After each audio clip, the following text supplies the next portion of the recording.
So Ryan, we're now doing these on video. This is amazing, isn't it? Yeah, Eh? whose idea was this, Colin? I'm Well, it was my hairdressers actually. Can you can you tell? They wanted to show off my new hairstyle. yes, looking to drum up business. Okay. So you now get a choice. You can now watch us on video, and the intention is we're going to be putting these out on LinkedIn and YouTube, or you can just listen to us in the usual way. But we may occasionally come up with the occasional visual joke, uh, as we've just done to those that can't see that I've hardly got any hair. And if you can see, I've given it all to Ryan because he's got it Right. all and it's coming out the bottom of his mouth.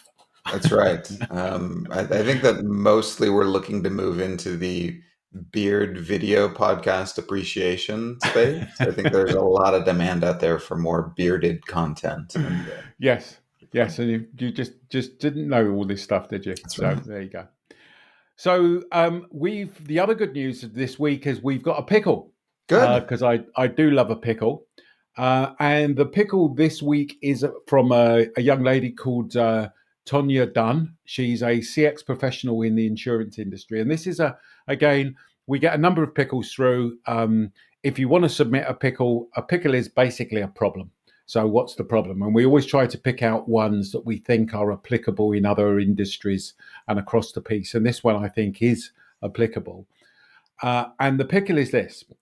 She says, Colin and Ryan, we've been trying to improve our customer experience over the last few years. You know, we've done a number of things to try to move the numbers, but the numbers aren't moving. What should we do? Okay. And as I read that, I thought, yeah, I've seen that problem before. Mhm. And this would make a good pickle because clearly at the end of the day, you're there to move the numbers. And Yeah. if the numbers don't move, then the question becomes, why are you there? Without putting too fine a point on it. No, Um, I think this is a good one because I do think it's generally applicable. A lot of people are going to find this a familiar problem. Also, there's lots of potential reasons. So I yes, think that there's a lot we can yes. talk about here. Yes, so there's definitely not one reason. So maybe let's start this from the academic viewpoint, as Sure. usual. What's happening here, and what could be some of the theoretical reasons behind this? So there are a number of potential theoretical approaches. The one that jumps out at me, though, and it's honestly it's one of my favorite topics to talk about because I think that it's one of those areas of psychology that explains a lot of human behavior, and Right. it's the idea of reference points. So Okay. when we're comparing, when we're evaluating anything, we're almost always doing it by comparing it to something else. That's the Yep. way the human mind works. Yep. Makes sense. So, nobody would say that I have a lot of hair on my head. My hairline is receding, unless I'm compared to Colin. At which point, suddenly I'm Fabio, right? Yeah. It's that way for everything, and it's that way for customer experiences too. There's no experience that is good or bad unless it's compared to something else, right? Yes. So if we want to know why our customer experience scores are not improving, why our customers aren't responding positively to objective improvements that we've made, part of the problem might be that we just don't know what they're comparing us to. So Yeah, internal to but the organization. so I Go guess ahead. sorry to interrupt, but I guess they're probably comparing themselves, and it is interesting, therefore, because it is a reference point. Therefore, they're comparing themselves to last month. They're Yes. comparing themselves to a year ago. Yep. Whether they're comparing themselves to other organisations is a It, different kettle of fish, well, I that's guess. exactly it, right? So just like your customers have a frame of reference that they're using to evaluate you, internally we also have a frame of reference, right? We are comparing ourselves to something, and so it's easy for us as an organization to say our customer experience has been improving, and we can show that, like, we've got these metrics, we can show you how it's improving, but we're comparing ourselves to how we used to be, right? Right. And so if our customers have the same frame of reference, then Yeah. it's reasonable that they will draw the same conclusions. But how often do you know like say you call into a call center, Colin, to have Yeah, some problem resolved. How often is it the case that you have called into that same call center every month for the previous 18 months? So you've now got sure, this rolling reference point of how that should, or is it likely sure. that this is the first time you've called in, or the first Yes, time you've called in 3 years? So sure, the question is not what are our reference points. Like it's important for us to know that we're improving month by month. Like that's important. But what sure. are our customers comparing us to? And it might be our own previous performance. It might be the performance of our direct competitors. It might be some experience they had in a completely different industry. Yeah, sure. We need to know what that reference point is. So when you start to think about this, there are actually two reference points.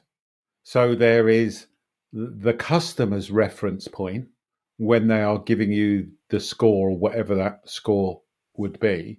Mhm. And then there is the organization's, the internal reference point. So if somebody says, internally, is our customer experience improving? They may be basing it either on numbers or even just perception, I guess. Yeah. I would say Um, there's at least a third one, which is external for the organization. So how are we benchmarked against our competitive set, yeah. right? And it's not that any of these is right or wrong. They're just different perspectives on evaluating where we're at. And the kind of the only one that matters is our customers. Like what is Yeah. it that they are using as a reference point? Um, Yes. But it's interesting, you see, because when I read this from Tanya, I immediately thought of what the organizer, I immediately thought this was a sort of an issue of how the organization was seeing themselves. Now, that may be against voice of the customer data. So, in sure. other words, surveys and everything else, where they, the standard one, net promoter, has their Yep. net promoter increased or decreased or whatever that may be. But effectively, the organization saying, yes, our net promoter used to be 10, it is now 12. Yep. And with the work that you'd been doing, Tanya, we had thought it would be 15 or Yep. 20. Yeah. But actually, it's the customer's perception giving them the 10. Yeah. Because they may have only gave them an 8 a year ago. And I guess the environment you're talking about here is the other people in the industry. But here's the issue for me. Most organizations, in my experience, don't really look at competition from a customer satisfaction perspective. Yep. Now, I'm not saying all, but I'm certainly saying probably the majority, at least 60%. If you turn around to them and said, how does your net promoter compare with your, nearest three competitors? Most people, I don't think, could tell you that. And the reason that I would say that that matters fundamentally is because I think that that's going to get closer usually to what your customers are thinking, right? So Sure. if your customer your net promoter score is improving over time, that's great, but it's still like markedly lower than your competitors. There's a decent chance your customers have some sense of that, right? Or Sure. you've got a worse reputation for customer service than your Sure. competitors do, and so that's why you would want to benchmark, right? But it all comes down to what are we comparing you to? Yes. Yes. And if you reverse that for a moment, so I was thinking a couple of things then. One is let's talk about the evil empires in the shape of cable companies Sure. who, compare themselves against other cable companies, and it just Hmm. becomes like a race to the bottom because, well, we're not as bad as they are. Right. But if We're you are, marginally less likely to kick you in the face. yeah, Yeah. but if you are a cable company and you're comparing yourself to Apple, Hmm. yeah, that's probably, you'd probably see a marked difference in the two. Yeah. I mean, now I'm not going to defend cable companies here, and it's going to sound like I am. I'm not. But the cable companies also benefit though from the reference points set by their industry and Yes, by all of the past experience that people have. If you have an appointment with a cable company to come and fix something in your house, they give you that like 4 hour window. yes, If they show up within that window, yes. we Then as you class that customers as are good. delighted because we have been so conditioned Yes, as to it's going to be not believe bad. that. There's Yes, a picture that I use in in class, which I find hilarious, where it's somebody's got a frozen pizza right, box, and it's covered with pepperoni, and just all kinds of extra pepperoni all over the picture on the box, and then they're holding the actual frozen pizza that they got out of the box, and right. it looks more or less like it did on the picture, right? Just lots of pepperoni everywhere. This person was so delighted that the frozen pizza actually looked like what it was on the box that they took a picture of that and put it on the internet. Like they were so Yeah, surprised, so delighted. And yeah. it's because of that Because expectation, that it's so reference. rare. Yeah, We yeah. all know that it's not going to look anything like what it looks like on the box. Like Sure, frozen foods just have that reputation. sure. So yeah, I mean it's a double-edged sword. Like Mm. nobody wants to be in the space that cable companies are at. On the other hand, they have a really low reference point, and so it is pretty easy to exceed that and delight their customers if they And, care to. and and now this is making me really think, actually, because if you think about the question, the Net Promoter question, what is your likelihood to recommend this company to a friend or a colleague? And let's just talk cable companies for the moment. Yep.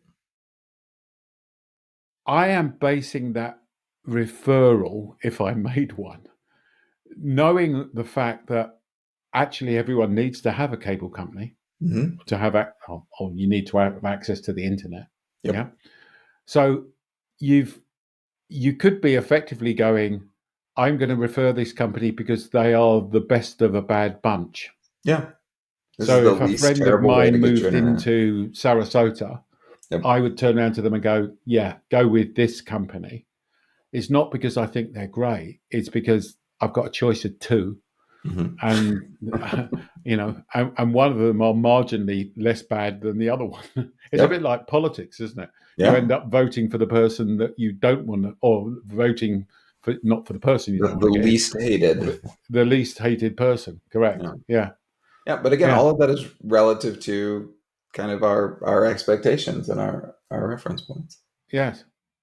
Yeah. So that's interesting because it is based upon your reference points, but let's maybe talk a bit more about some of the other areas where I think that this sort of plays in as well.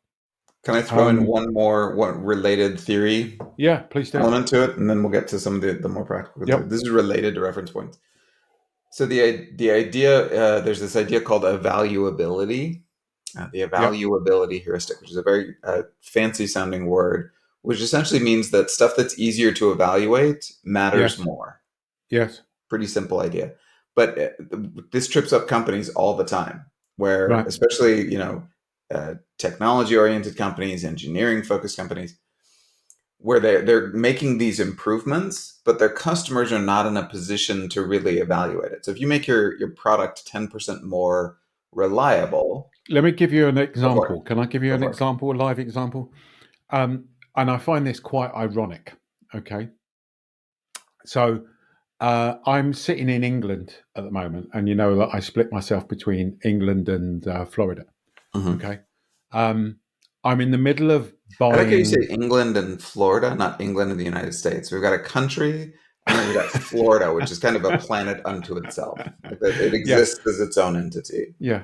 Florida's going for succession. I don't know if Yeah. you've Oh ever, yeah. Yeah. yeah. Anyway, um, I forgot where I was going now. Anyway, well, that's where I'm going. So one of the things I'm thinking of doing in England, which I find quite ironic, is buy solar panels.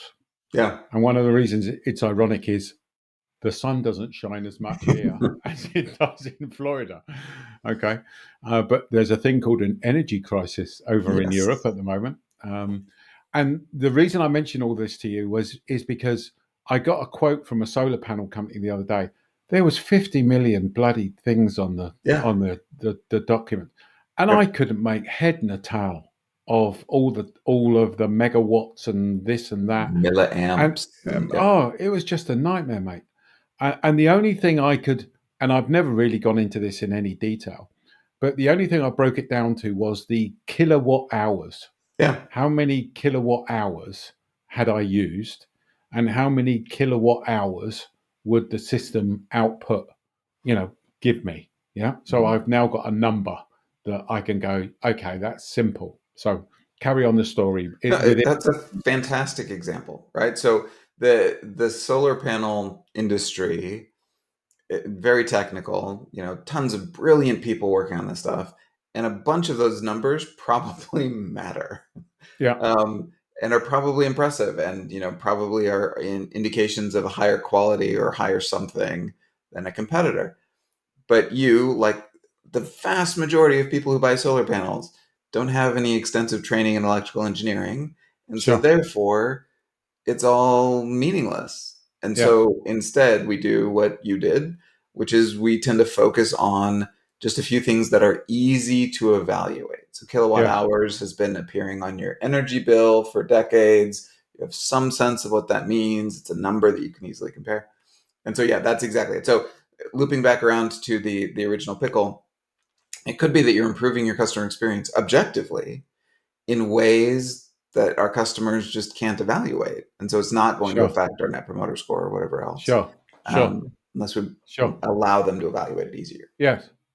And that ties exactly into, I think, two other key points here, Tanya, because I think, that for me is like the natural extension of it.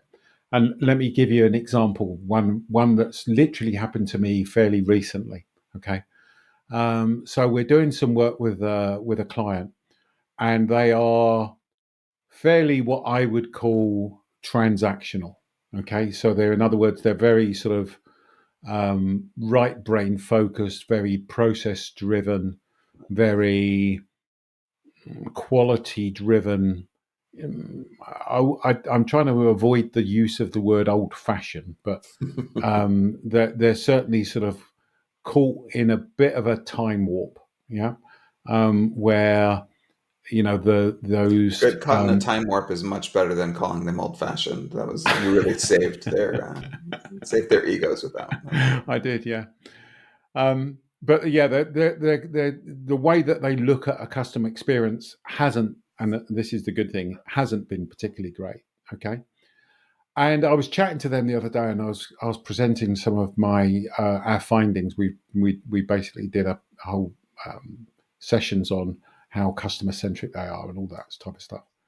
Um, and their CEO turned around and he said, we are at the top of our game at the moment on a number of the ways that we measure ourselves.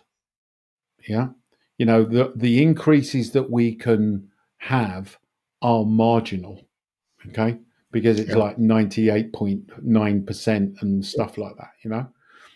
And I said, yeah, you may be.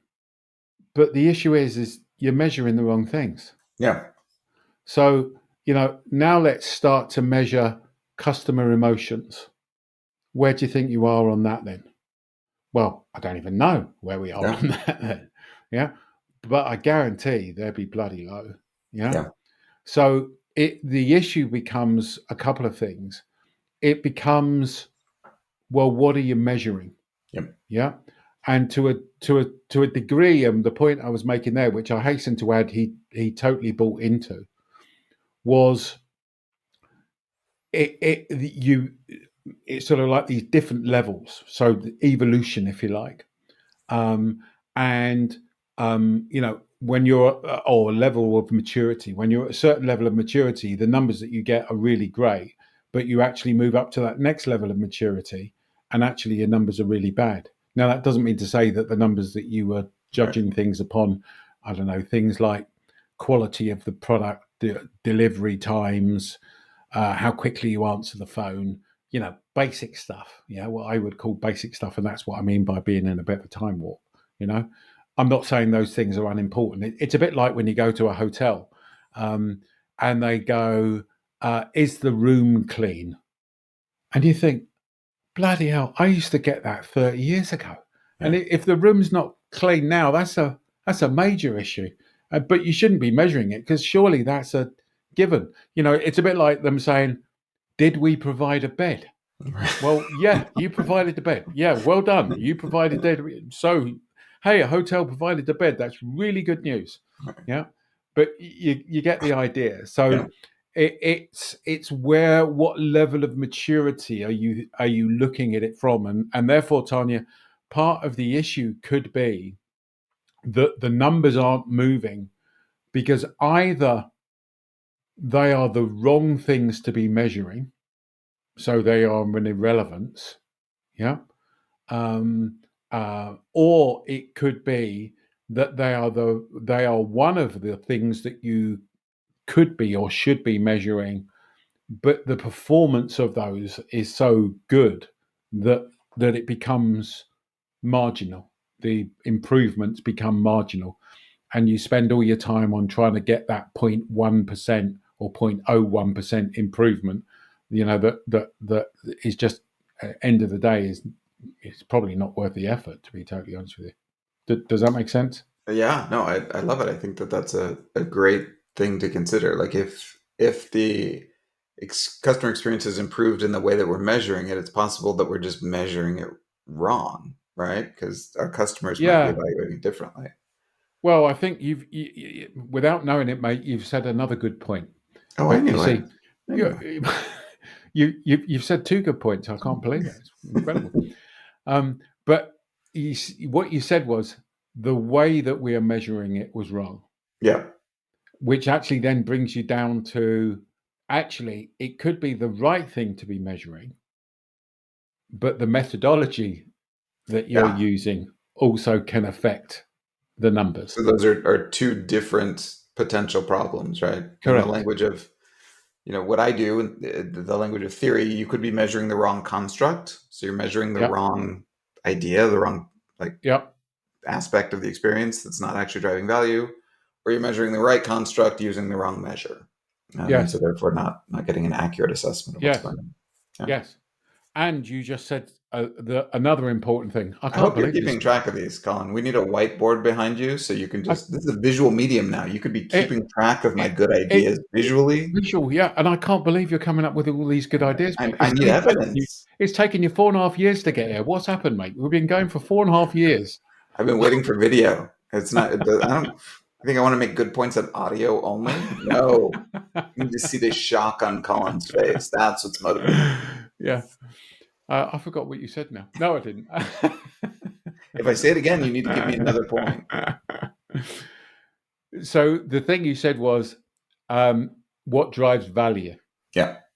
Because part of the issue of the measurement, and again, I don't want to bore people because people hear me say this all the time, but this is a big issue, is the thing that you are measuring driving value or not? And when I say value, what I mean is things like, will it actually improve net promoter score if that's one of the things that drives value? Will it improve customer loyalty if that's one of the things that drives value? Will it improve increase revenue? Will it improve increase market share? Will it improve, whatever it is that you measure, preference or whatever it may be?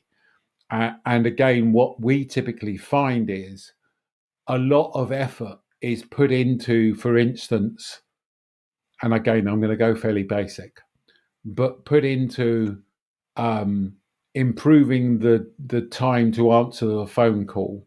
Okay, when actually, you know, customers may tell you that that's important, but it's not actually. It People have moved on from there. Okay, Mhm. now thinking about that, that is a bad example because nowadays, just answering the bloody phone would be quite good because of the way that customer satisfaction's gone. But you get the idea. The issue Yeah. becomes, is the thing that you are really doing driving value or not, basically. Yeah. So a few weeks ago, we had a podcast episode where we interviewed one of the leaders on the Maersk line case that Yes, that you've Michelle talked about several Patterson. times. Yeah, Um, and one of the things that I liked about that case is when I've seen you talk to clients about it, one of the things you do is you show a whole bunch of kind of questions from the research that you ran. And all of those questions were going up and down, and some of them performed well and some of them performed poorly. But then you highlighted like, yeah, but we then ran that through some statistical analyses to show that only some of these questions were actually related to value, and all of those yes, questions were related to value through a set of emotions, right? yes, And so like it's easy to run this research and go like, oh gosh, like our whatever call times or our whatever measure is low, and so therefore that's what we're going to focus on. But unless you do that extra step to connect it to value, it could be that it's low, but it's almost like a gear that's not connected to anything in the machine. And so sure. therefore, as you improve it, as you get that gear to spin faster, it's not actually going to affect the output at all because it's Yeah, not connected. yeah. Another example for me is we did some work with auto insurance company, and they basically said that they'd had been doing this survey. JD Power had come in and told them over the years that they needed to improve their billing. Okay, so they spent ages of lots of money and a couple of years on improving their billing systems. And like Tanya, they said, um, so we've spent all this money on improving our billing systems, but customer satisfaction hasn't increased.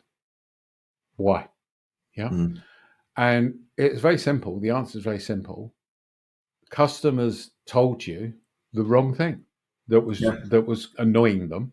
They basically said, oh, in fact, the interesting thing is I've never ever met an organization where customers say that their billing system is good. Okay. All customers say that their billing systems are bad. Um, but they had told them the wrong thing. It goes back to my usual Disney example of Disney know when people say they'd like to go to a theme park, they'd like an option of a salad, but Disney know that people don't have salads when they go to the theme park. So it's that it's getting down into what truly drives value. Yeah. And those are the things that you should be measuring, and those are the things that will then drive those numbers up, because you can then start to prove things like, if you improve customers feeling cared for or valued, that will improve your net promoter score, which would improve the numbers. So maybe we should draw this to a close, and just do our usual check. So to answer Tanya's question, yeah, which is, we've improved our customer experience, but the numbers aren't moving. What are the two or three things that we think that she should do? Just headlines. What would you say? Well, I would push back even on the way that the question was framed. Like, we improved our customer experience, says you, right? Like, if Yeah, like, good are point. we sure that it has improved from the customer's perspective? And part of that's Yes, going to be, what are your customers comparing you to? So, if you've improved your customer experience, but all of your competitors have improved their customer experience in the same way at the same time, yes, then you haven't had any net improvement in the marketplace, right? So yes, what are they comparing you to? What are what are their reference points, rather?